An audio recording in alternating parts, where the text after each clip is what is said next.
Now the serpent was more cunning than any beast of the field which the Lord God had made. And he said to the woman, Has God indeed said, You shall not eat of every tree of the garden? We may eat the fruit of the trees of the garden, but of the fruit of the tree which is in the midst of the garden, God has said, You shall not eat it, nor shall you touch it, lest you die.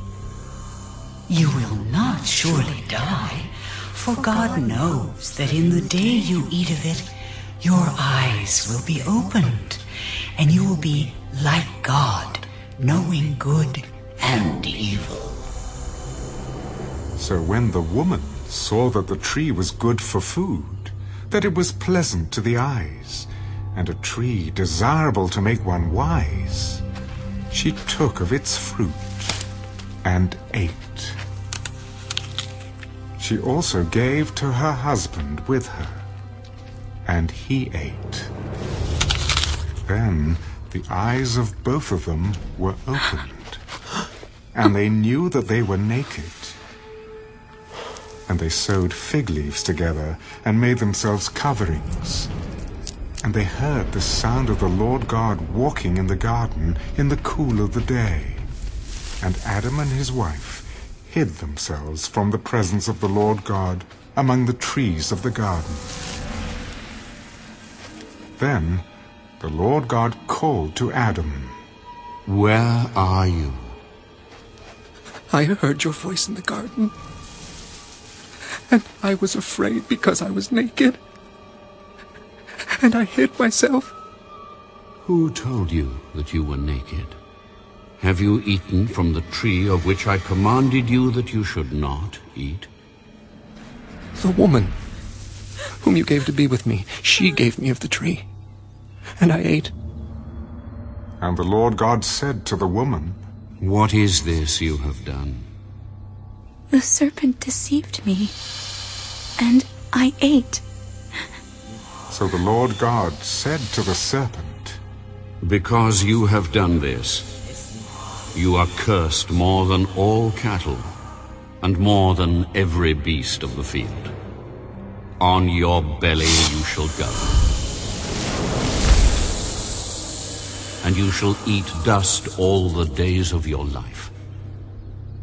And I will put enmity between you and the woman, and between your seed and her seed. He shall bruise your head, and you shall bruise his heel. To the woman he said, I will greatly multiply your sorrow and your conception. In pain you shall bring forth children. Your desire shall be for your husband, and he shall rule over you. Then to Adam he said, Because you have heeded the voice of your wife, and have eaten from the tree of which I commanded you, saying, You shall not eat of it. Cursed is the ground for your sake. In toil you shall eat of it all the days of your life. Both thorns and thistles it shall bring forth for you. And you shall eat the herb of the field.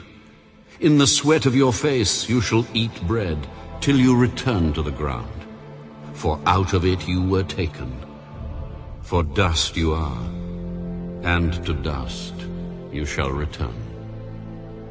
And Adam called his wife's name Eve, because she was the mother of all living. Also for Adam and his wife, the Lord God made tunics of skin and clothed them. Then the Lord God said, Behold, the man has become like one of us, to know good and evil. And now, lest he put out his hand, and take also of the tree of life, and eat, and live forever. Therefore the Lord God sent him out of the Garden of Eden to till the ground from which he was taken. So he drove out the man, And he placed cherubim at the east of the Garden of Eden, and a flaming sword which turned every way, to guard the way to the tree of life.